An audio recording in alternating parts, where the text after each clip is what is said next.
Alabama is full of ghost stories. Tales guaranteed to keep you awake at night. But are these stories based on fact? Or a result of imagination? Will we find proof of the afterlife? It may get spooky in here.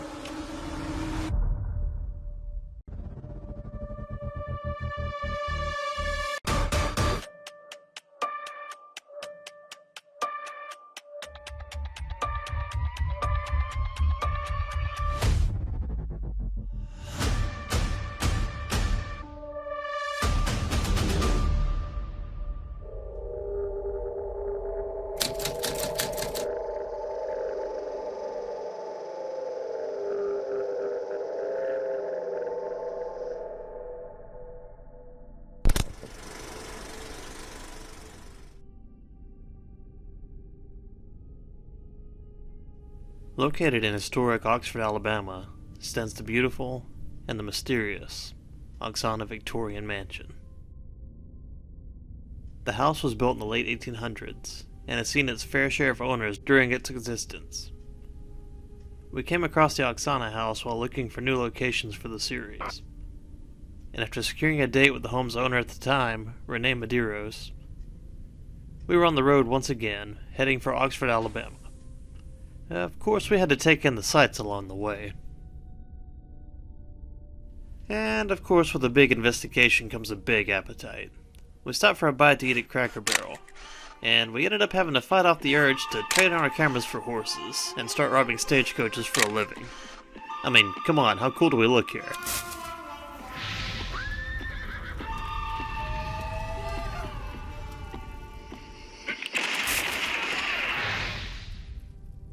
After fighting off the outlaw urge, we made our way to the Oxanna house, where we met up with Slim. And after taking a few moments to snap our next album cover, we met up with Renee inside for a quick tour of the house. Unfortunately, at the time of our arrival, Renee wasn't feeling too well. A feeling that only seemed to get worse when we reached the top of the staircase, which is quite interesting as you'll see later. While going through the house and scoping out locations for equipment, some of us even started having our own paranormal experiences. Hey guys, we've been at the Oxanna house for a little while now, just kind of setting some stuff up, getting a feel for the place. We've already had some very strange things happen. Speaking of strange things, hey Jonathan. I'm strange. Can't take him anywhere. This place is absolutely amazing. We've already got all kind of craziness going on. Jonathan heard some humming while the rest of us, we were upstairs, right? Yeah, when Shawn was explaining his experience. Yeah, we were upstairs. He heard humming, which is one of the stories here. Other people have heard humming. Just a lot of things that are kind of correlating with the claims of the house. But this is going to be our home for the night. We're very excited to get everything set up, ready for the sun to go down and get started. And I think it's going to be a good night. What do you think, Jonathan? Yeah, we're going to get some ghosts for sure. Where's the camera at? Right there. Okay. We're going to get some ghosts for sure. At the time this clip was being filmed, Jonathan and I were the only two people in the house. Everyone else was outside with Renee. After reviewing this clip, I noticed some things that were quite interesting. You will hear what sounds like various heavy footsteps in the room with us and other areas of the house. We also capture a disembodied voice, which sounds to be coming from the back side of the house. Listen closely. I'm strange. Can't take him anywhere. This place is absolutely amazing. We've already got all kind of craziness going on.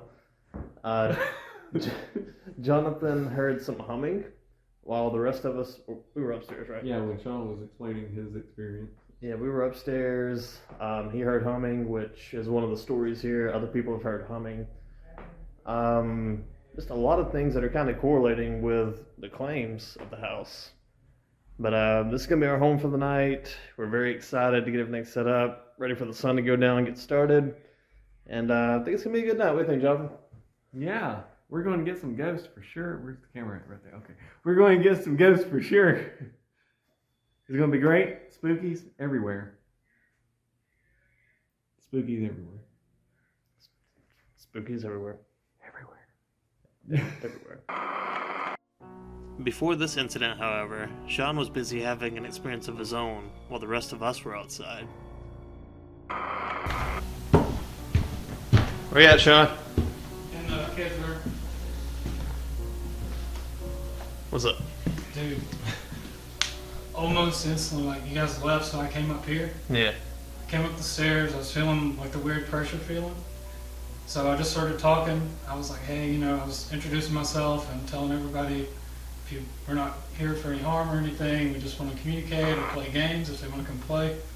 And I said, we're going to have a bunch of different toys tonight that'll light up and make noise if you want to come play with them. And so I was like, I had a weird feeling. So I was like, let me take the REM pod out. Took it out, and as I'm putting it together, I'm telling them, hey, if you want to come play with this, it'll make all kinds of lights and colors and stuff.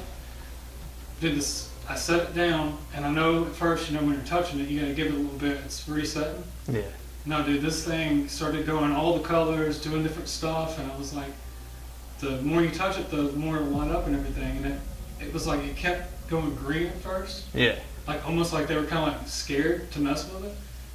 And I mean, I got the feeling, like, of course I didn't hear anybody or anything, but it almost had the feeling of like, it kind of scared them, the way it was lighting up and making that noise. Yeah. So it was like they wanted to play with it, but they were kind of scared. But dude, I've got it on camera. Sweet. Uh, You got it on your phone? Yeah, I got it on my phone, and every color lit up, dude. I was asking them to touch it, to play with it, and all this other stuff, and That might have been me walking. I don't know. But, and I'm over here. Like, I'm nowhere near it. So I'm up here in the kids' room, and I just was talking to the kids, and I told them if they want to play with any of the toys we've got. I've got this little device here that lights up and makes all kinds of colors and noises if they want to come play with it. And the second I turned it on and set it down, it's going off. And as you can see, it's nothing in this room doing it. And Just to show y'all real quick, sorry to cut you off there, Shawn. Just to show y'all, you gotta get really close to this thing for it to light up or do anything. And yeah, so you have to wave in and out to get it to all light up all the colors. But they did it a couple of times. Device? Make those colors light up?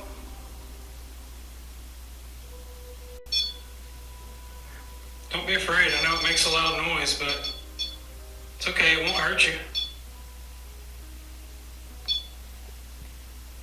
It's almost like they're kind of like scared. Yeah, they're kind of like testing the waters with it.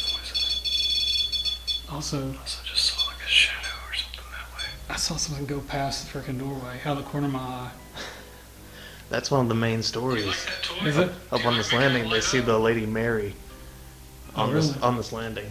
Well, I don't know what I was seeing, but I couldn't tell if they were down the stairs or if they were up here. I just saw something Closer go you get by. to it, the more it'll light up. And then these two fingers just started going numb. I had them down by my side. Yeah. These two fingers started going numb, almost like a little kid was like trying to grab my hand. Yeah. But did you see that? Can you do that again? Right there, let's see if that's far enough. I'm not sure what that was. I think I just heard something. There you go. Shawn was definitely having an interesting experience while alone in the house. He was unaware, however, that he had caught one of the many claims on his phone's audio. And I was unaware that I had seen the same figure he had seen whilst alone.